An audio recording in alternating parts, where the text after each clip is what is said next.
Thank you. So this is my first time meeting you. And how's it going here today? It's great. Feeling some resonance with it? Very much so. Did your question evolve since you wrote it on the page? Just a little bit. Because, of course, we're all getting the messages to our personal questions. Yes. Just by hearing this all. Yes. So before it started, I thought, well, I could ask about if I'm doing the work to fulfill my life purpose, to be of service. Am I moving forward in that? That's a question I had. Yes, but there's something in there that we want to talk about even more than the bigger question, which is what is of service?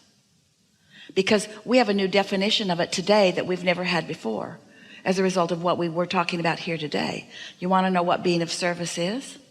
It's having your vacuum cleaner plugged in. It's being plugged into the source so that source who is flowing to you is being received enough by you. In other words, the influence of source is resonating with you. That's what service is. And that's the only thing that service is. Source is always of service to you. And think about why. When you have negative emotion, the reason you feel negative emotion is because you're having a thought and your inner being won't join you. That's service. That's staying in resonance with who you really are and what you really want, so that if you want to feel good, you've got to find vibrational resonance with that. That's service. Humans think that service is really hearing you in your struggle, being motivated to try to help you from the place of utter disconnection. That's what most people think service is. I will suffer enough that I will serve you. We say, no, you won't. You'll just suffer and need more service from somebody who's still in alignment. So that's what that question was about. Yeah. And the career that I am in is of service. So that's kind of, I wanted to just get that out and throw it away. I wondered if you had a message from me. Yeah, don't throw anything away. Oh, I mean, not throw away. That's a little strong to say. What do you mean, that way. Meaning that I guess I know I'm living my purpose.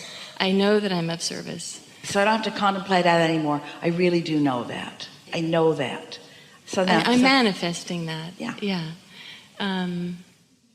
It's really fun when you know it even before you manifest it. That's when this really starts going and blowing for you. When you know you're hooked in, and even though there's not a manifestation that's happening right now, this red hot minute, you still know. Esther loves manifestations. You all do. But you got to love what it feels like on your way to one too. That feeling of anticipation, that feeling of absolute knowing with no evidence. Oh, that's the best there is. That feeling of absolute knowing and no evidence. And people say, why are you so happy? And you say, I can't explain it to you. Good things are coming to me. How do you know? I just know. Well, you're dumb. I know. And I don't care. I don't need evidence. I don't need tangible evidence. I've got vibrational evidence. I've got emotional evidence. I feel high and happy. Why? I don't know. Because good things are coming, because I'm in alignment. Yeah. And like most people, I go in and out of that. As a whole, I know I've done a lot of work, and well, that's what you're wanting to sharpen up here. That's what mastery is. Mastery is really being aware when you're not there, that you could be there if you tried a little, that you could be there if you just focus a little, that you could apply what you know with a little more deliberateness. And the more you do it, the better it gets, and the better it gets. The more you know it, and the more you know it, the more you do it, and the more you do it, the better it gets, until people look at you and they just hate you. Because your life is so easy and you're so happy and you don't need evidence, but you've got it all around you. And they say, oh, you keep saying you don't need any evidence, but look at that, new house, new car, new love, new money, new thing. You say, yeah, it just seems to follow my happiness. Yeah. So this makes me think about, and I have a tendency to be very hard on myself. Well, stop it. I know. Don't give yourself permission to be that. You just confess to us. We don't want that kind of confession.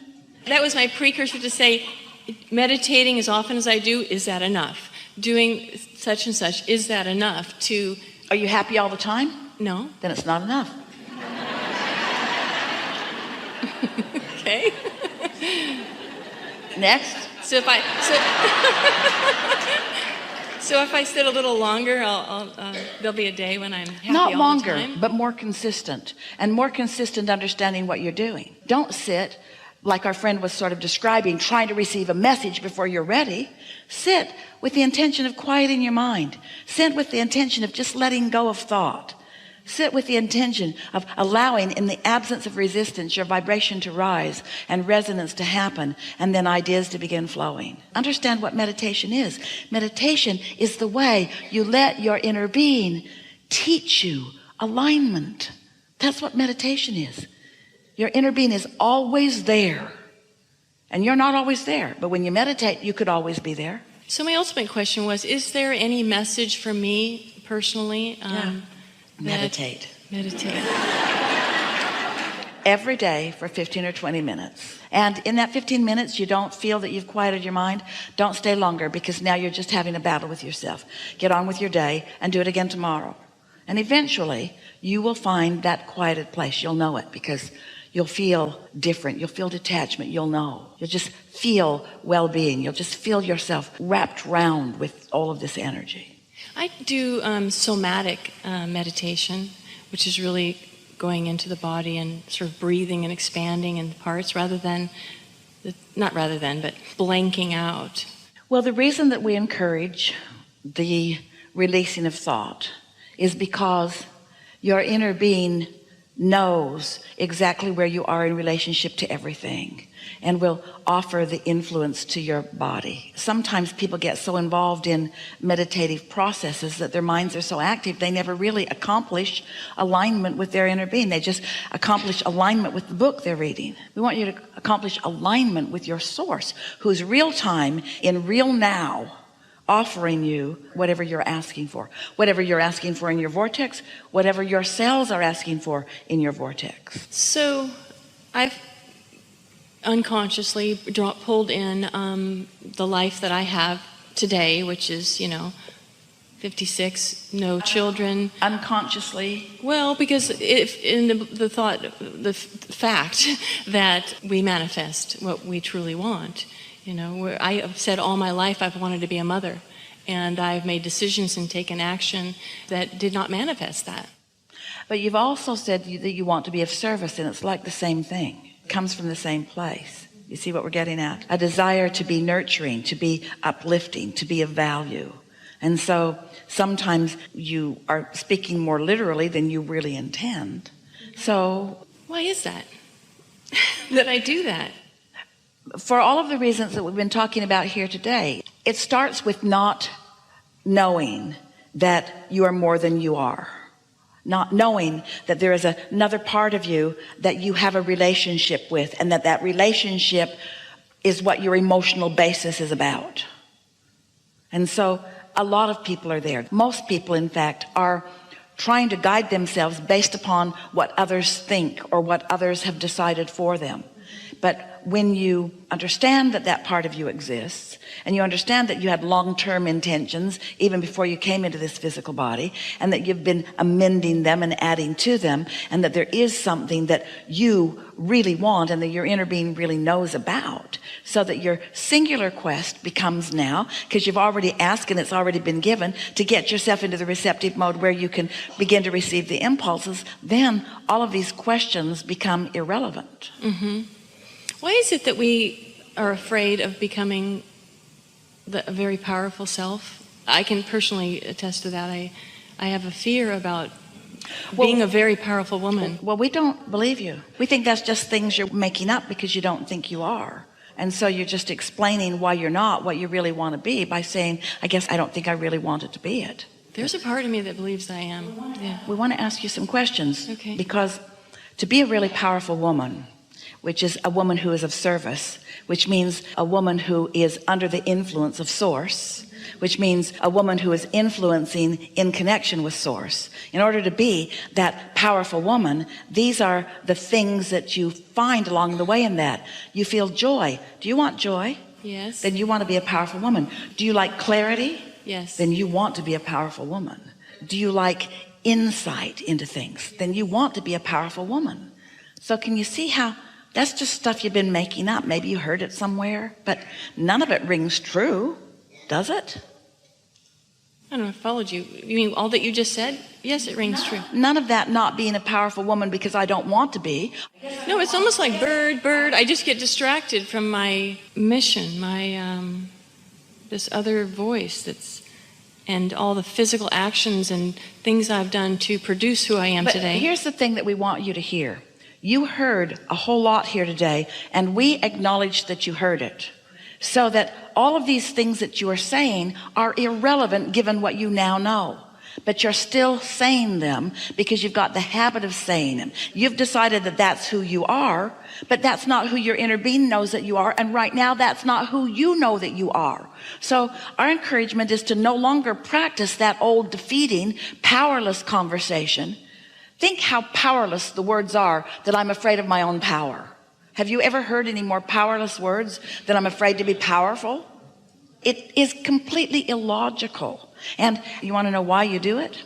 Because you have decided that others don't like powerful women. And you don't want to upset them.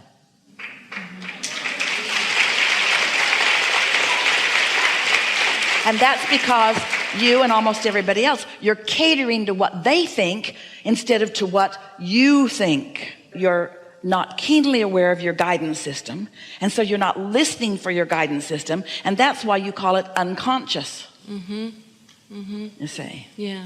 But now, feel how different things feel now, just because of the resonance that you've been feeling as a result of the conversation here in this room, and most specifically the conversation right here and now. You are a powerful woman, and when you think otherwise, you've unplugged your vacuum. You've disconnected, and then that feeling of powerlessness is your indication that you're right now out of your power. Well, of course, if you keep making your definitions of who you are when you're not in your power, you could come to the conclusion that I'm not powerful, but that's not even true of you, because often you connect and you know that you are in your power, in your influence, in your energy, you see. So we say often, in fact, we feel it so strong that Esther often translates it as shouting, stop it. Stop arguing for your limitations, because we felt you come with us and then you repeated an old thing that you don't even right now feel. It's just something that you're used to saying. We don't know where you're getting your gratification from that, because really, do you know anybody? Have you ever entered a conversation, you're meeting someone new, and you sit down and they say, how are you? And you say, I'm good, but I'm powerless. I don't know why, I've just never let myself have my power. I thought it was meaningful to our relationship, because have you ever said that to anyone? Or can you imagine someone saying that to you? If someone said to you, so you're sitting over lunch and you look across the table and you say, what's up? And they say, I feel powerless. What would your impulse be? I feel powerless. Wouldn't you want to say, well, you're not powerless. You might be pinching it off, but you're not powerless. Would you say, oh good, I'm powerless too? Let's join groups. Because if we get enough powerless people together, we'll have power. If we can find enough of us that are disconnected from source energy, we'll join together in groups and we'll have the power. Yeah, you'll have the power for mediocrity. You'll have the power for yucky things that don't feel good. You'll have the power for dismal conversations and miserable life experience. But that's not power. Power is joy. Power is love. Power is appreciation. Power is knowing. Power is clarity. Power is the universal energy that creates worlds flowing through your fingertips. So you say, I'd like some of that. And the universe says, there you go. And you say, I did that because I have power. Yeah. Anything you want. And so what you're getting on a daily basis is just how much power you think you have. How much that you're allowing yourself to have. Sometimes you don't allow it because other people have told you you're not worthy. Sometimes you don't allow it because you yourself don't, or you feel like you're not prepared. You make up all kinds of reasons for not knowing that you can have it if you want.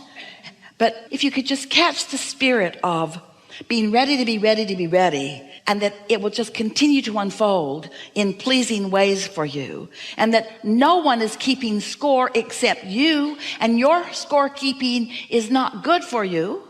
Just keep score of how happy you are and watch what happens.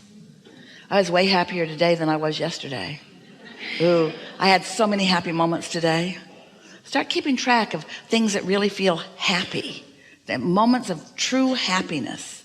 And then watch how things just start shaping up for you.